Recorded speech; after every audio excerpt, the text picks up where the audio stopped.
오늘은 이사야 26장 2절에서 4절 말씀을 봉독해 올렸는데요. 같이 읽은 3절 말씀에 평강하고 평강하도록 지켜주신다.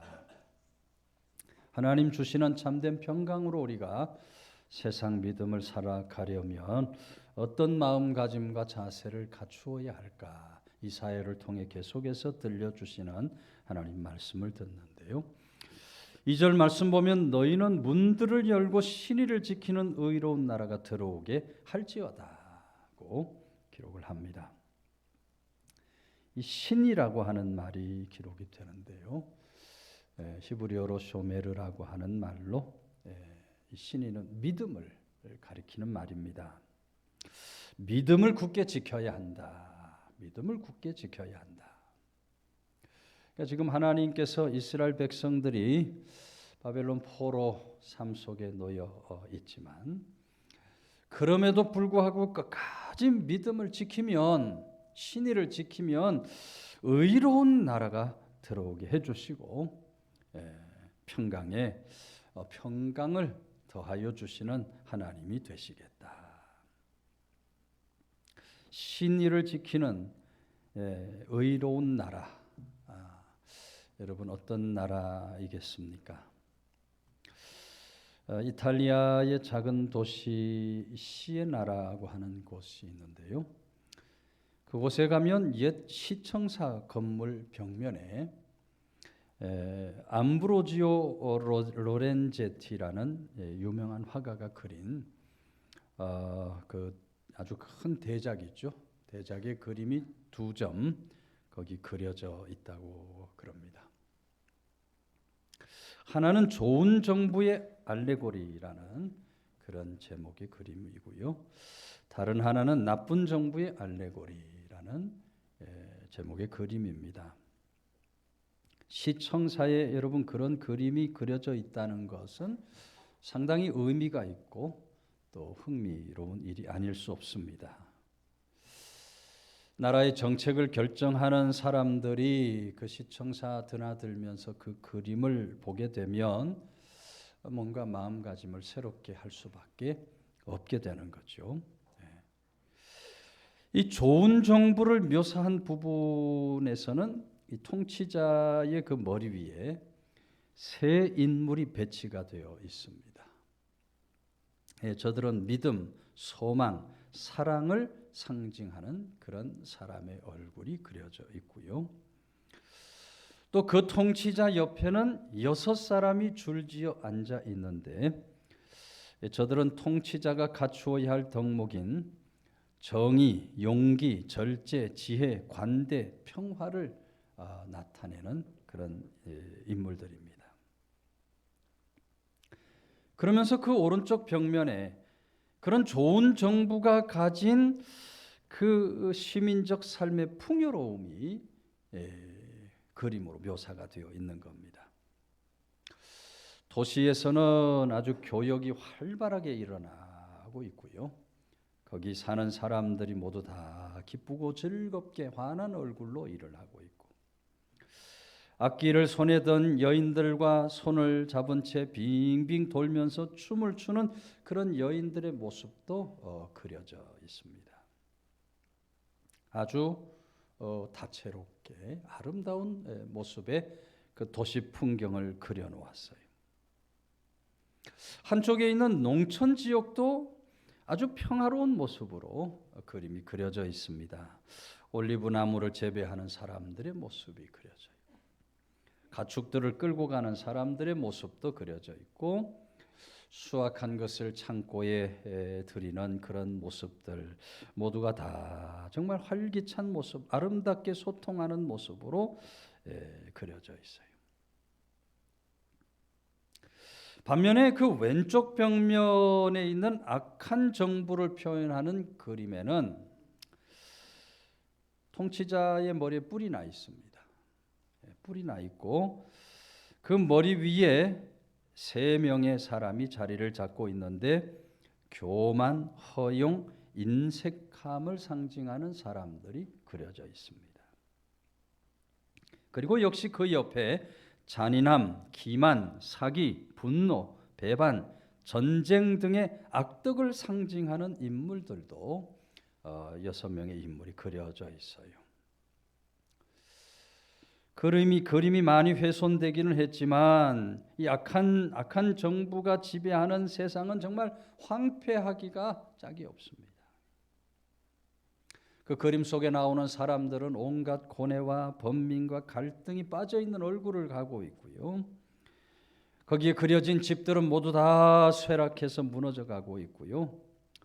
또 한쪽에 그려진 농촌 지역도 활기가 없이 정말 시들어져 버린 그런 세상의 모습으로 그려져 있습니다. 여러분, 믿음을 지키는, 신의를 지키는 의로운 나라, 어떤 나라겠습니까?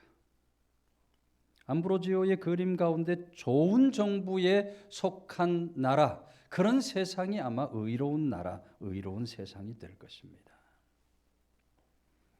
오늘 하나님께서는 우리들이 신의를 지켜가는 것, 믿음을 끝까지 잘 지켜나가는 그런 삶에 하나님이 의로운 나라를 세워주시고 그런 사람의 삶 속에 평안하고 평안한 삶을 허락해 주시는 그런 좋으신 하나님이 되신다. 우리가 이 세상을 살아가는 동안 중요한 것들이 많습니다.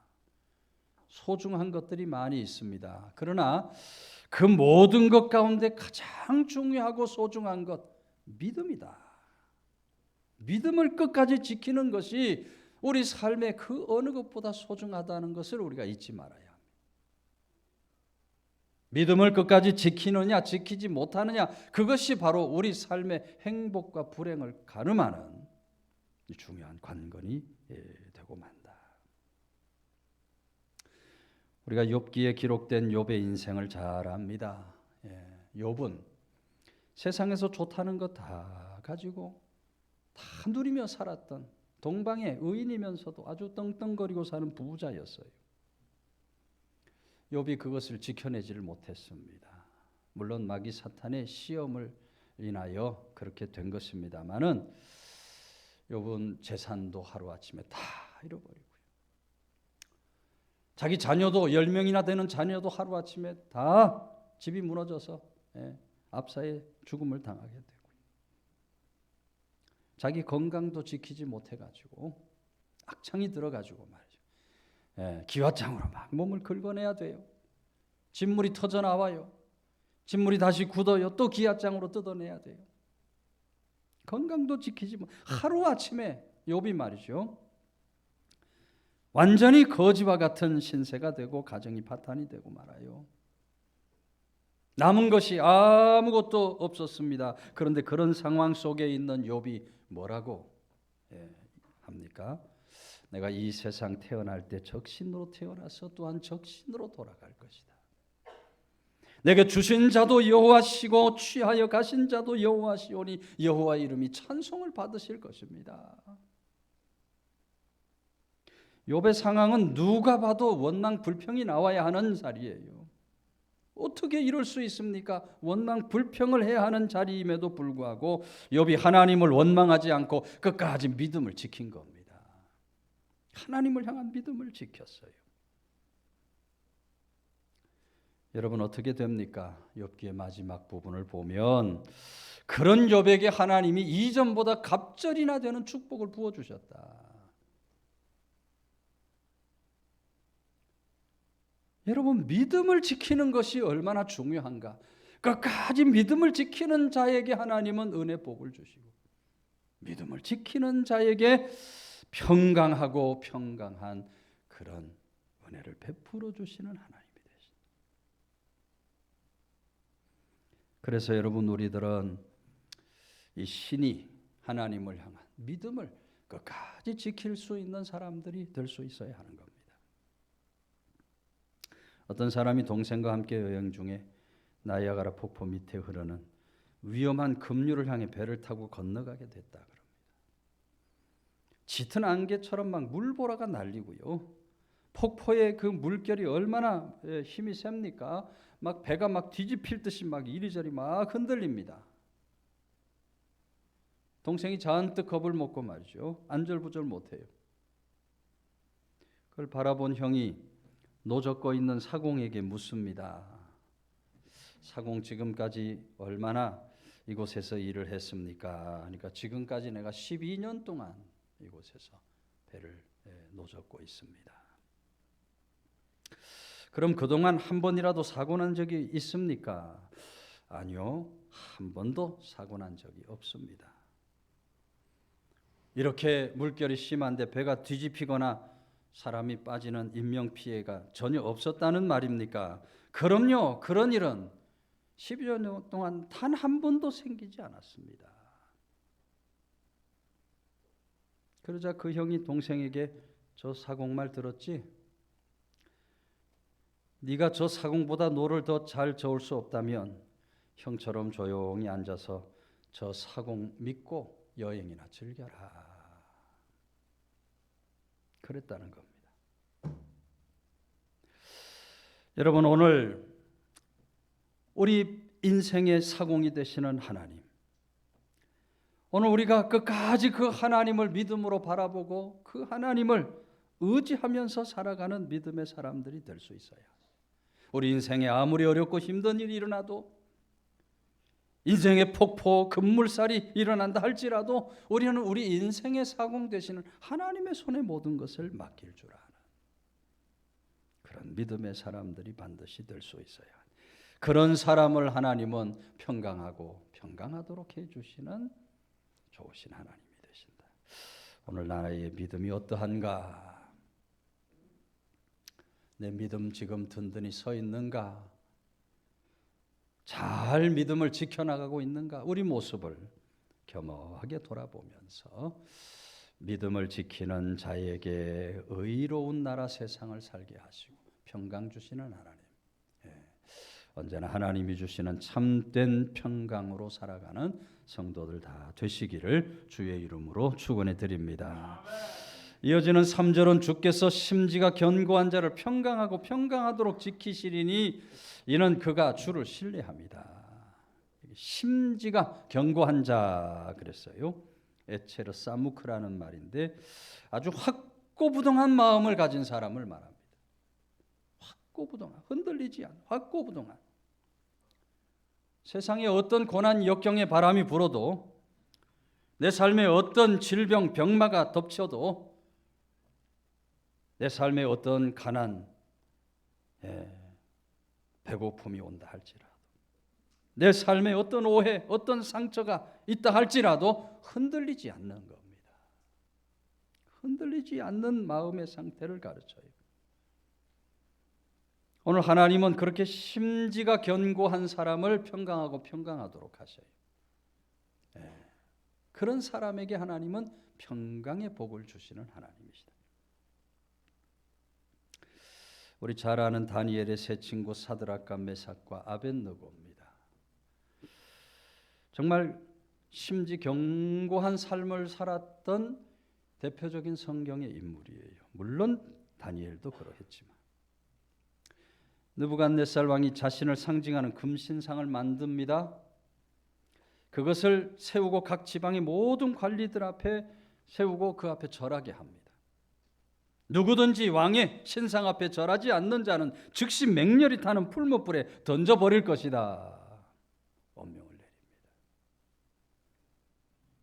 근데 다니엘의 세 친구들은요, 왕이 만든 그 신상 앞에 절하지 않는 거예요. 절하지 않는 거예요. 왕이 저들을 잡아가죠. 잡아 앞에다 앉혀놓고 이제라도 금신상 앞에 절을 하면 너희들 풀무에 던지지 않을 것이다 하고 마지막 기회를 줍니다. 근데 그럼에도 불구하고 사드락과 메삭 아벳느고 어떻게 합니까? 다니엘 3장 18절 말씀 보면 우리가 왕의 신들을 섬기지도 아니하고 왕이 세우신 금신상에게 절하지도 아니할 줄 아옵소서. 왕이 우리를 풀무불에 던진다면 하나님께서 우리를 그 가운데서 건져 주실 것이고, 하나님이 그리하지 않으실지라도 우리는 왕과 왕의 신상 앞에 절할 수 없습니다. 담대하게 저들의 믿음의 고백을 드려요. 느부갓네살이 얼마나 화가 난지 그 풀무를 7배나 더 뜨겁게 해서 이 세 친구를 풀무에 던져버립니다. 분명히 세 사람을 던졌는데 4사람의 형상이 나타나요. 천사가 나타나 이 사드락과 메삭 아벳느고를 지키고 보호해 주는 거예요. 그 뜨거운 풀무에 들어갔는데 풀무불에 타 죽지도 않고 풀무 때문에 몸이 상하지도 그 불 때문에 몸도 상하지 않고 멀쩡한 모습으로 풀무에서 걸어 나오는 겁니다. 그런 광경을 바라보며 느부갓네살 왕이 어떻게 합니까? 하나님을, 저들이 믿는 하나님을 찬양하고 그리고 이 세 친구를 바벨론 각 지방에서 더욱 높여주었다 하고 기록을 합니다. 여러분, 믿음의 심지를 단단히 하니까 하나님께서 풀무 가운데서도 건져주실 뿐만 아니라 저들에게 놀라운 은혜와 축복을 주시고 하늘 평안을 덧입혀 주시더라. 여러분, 오늘 우리들도 그런 심지 견고한 믿음의 삶을 살아갈 수 있어야 돼요. 심지가 견고해야 돼요. 간혹 이렇게 믿음의 삶을 살다 보면 저도 이제 34년 성도들 교회를 보며 살아왔지만은 심지 약한 사람들을 봅니다. 심지가 약해요. 그렇게 기도하다가 응답이 안 된다고 기도하는 기도 제목을 그냥 접어버려요. 기도를 중단해버려요. 심지가 약해요. 그렇게 열심히 봉사하고 충성하고 헌신하다가 사람 때문에 상처받았다고, 사람 때문에 시험에 빠졌다고, 시험에 들었다고 금방 교회를 떠나고 예수님을 떠나버려요. 심지가 약한 거예요. 자신의 처한 형편, 상황, 처지에 따라서 이리 흔들리고 저리 흔들리고 신앙의 기복이 심해요.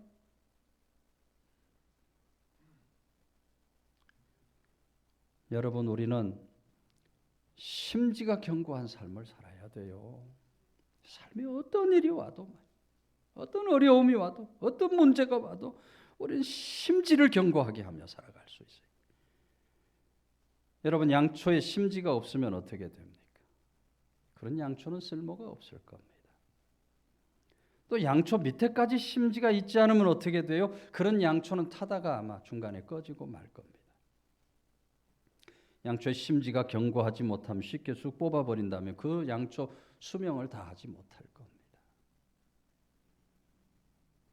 오늘 믿음 안에서 나의 심지가 어떠한가?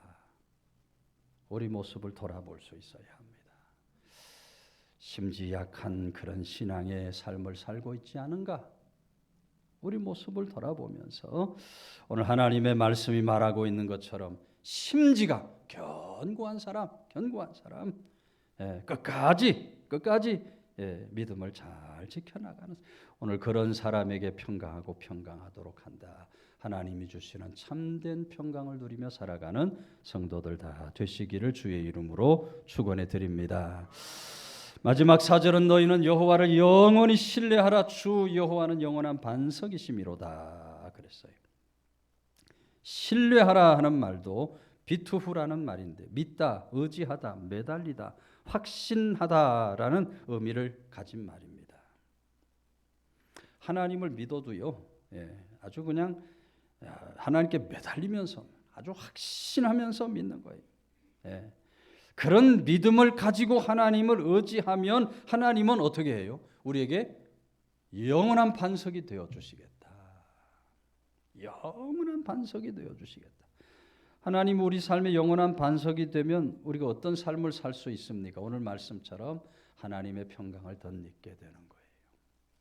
하나님의 평강을 덧입고 살아갈 수 있게 돼요. 여러분, 우리 살고 있는 세상은요, 변하는 것들이 얼마나 많은지 모릅니다. 사람도 변하고요, 사람이 가진 인심도 변하고요, 시대도 변하고요, 역사도 변하고요. 세상은 온통 변해요. 무엇이든지. 그래서 이 세상의 것은 이 너무 많이 변하니까 의지하기가 어려워요. 또 설사 그것들을 의지한다 할지라도 실망하기가 얼마나 또 쉬운지 몰라요.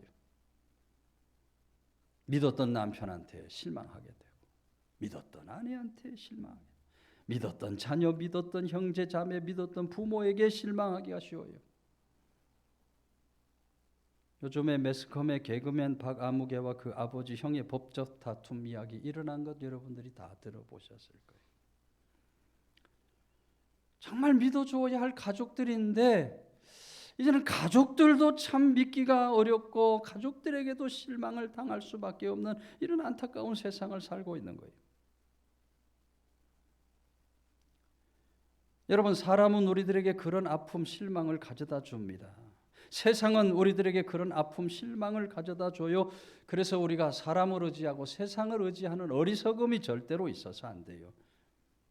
우리는 반석 같은 하나님을 의지해야 할 줄로 믿으시기를 바랍니다. 우리에게 반석이 되시는 하나님, 요동하지 않는 하나님, 영원한 반석이신 하나님만을 의지하고 살아갈 수 있어요. 그런 사람에게 하나님은 평강하고 평강하도록 하는 참된 평강의 복을 주신다. 공산주의 치하인 불가리아에서 13년 동안 옥고를 치르면서 끝까지 믿음을 지켜 하나님께 영광을 나타낸 하랄랄 포포프라는 목사님이 계십니다. 이 목사님 1948년 공산당이 교회를 무너뜨리려고 해요. 그때 그 공산당에게 저항하다가 감옥에 갇힙니다. 이 목사님이 얼마나 열정적으로 교회를 섬기고 성도들을 이끌어 갔는지 그 열정 명성 때문에 이 포포프 목사님은 특별히 비밀 경찰이 체포를 해갔다 그래요.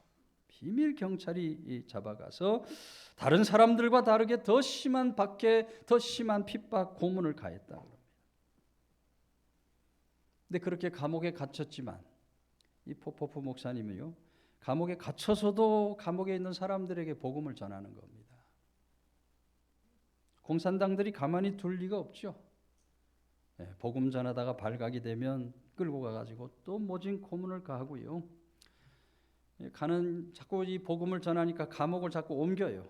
자꾸 이리저리 옮기면서 복음을 못 전하게 길을 막아서요. 근데 그렇게 모진 핍박 박해로 감옥 생활을 하다가 1961년 13년 만에 정말 기적적으로 감옥에서 나오게 됩니다. 그리고 포포프 목사님이 미국으로 망명길을 떠나게 됐다 그래요. 그 감옥에서 있었던 여러 가지 사건들을 떠올리며 그 사건들을 엮어 고난 속에서 지킨 믿음이라는 제목의 책을 쓰게 됩니다. 이 책에서 포포프 목사님이 이렇게 고백을 해요. 감옥에서 있었던 13년 2개월 동안 나를 지탱해 주었던 것은 두 가지였습니다. 첫째는 내 생명이 진실로 하나님의 손에 달려있지 공산주의자들의 손에 있는 것이 아님을 아는 것이었습니다. 둘째는 살아서 언젠가 세상 사람들에게 내가 경험하고 목격한 것을 증언할 것이라고 하는 희망이었습니다. 나는 장장 13년 동안 공산주의자들의 사악함을 경험했지만 짐승보다 더 잔인한 인간의 야수성 때문에 피어난 놀라운 하나님의 사랑의 진리를 발견할 수 있었습니다. 고난은 그리스도인들에게 주어지는 위대한 기회입니다. 고난이 오히려 그리스도인들에게 주어지는 기회라 그랬어요. 하나님을 더 바라보고 하나님을 더 신뢰할 수 있는 그런 기회가 바로 고난이다. 그렇게 고백하고 간증하고 있는 것을 듣게 됩니다. 여러분, 과거나 오늘이나 동일하신 하나님은 하나님을 신뢰하는 자에게 견고한 성이 되어 주십니다. 하나님을 의지하는 자, 어떤 고난 역경이 와도 하나님이 평강을 덧입혀 주셔요.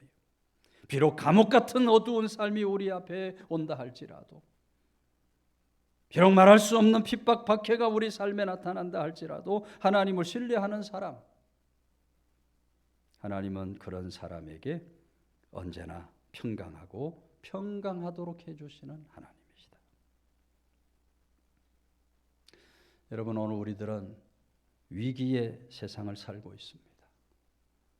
코로나19 바이러스 재앙이 말이죠, 2년 반이 넘도록 계속되고 있어요.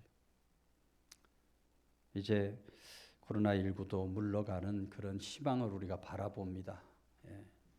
우리나라 이제 내년도 1월이나 3월쯤에는 실내에서도 마스크를 벗을 수 있도록 해주겠다. 이제 하나님 성전에서 마스크 없이 예배 드리는 그런 날. 물론 뭐 마스크는 다 개인의 자유에 의해서 쓰고 벗고 하겠습니다만 그런 날도 이제 올 것이다. 희망적인 이야기를 들어요.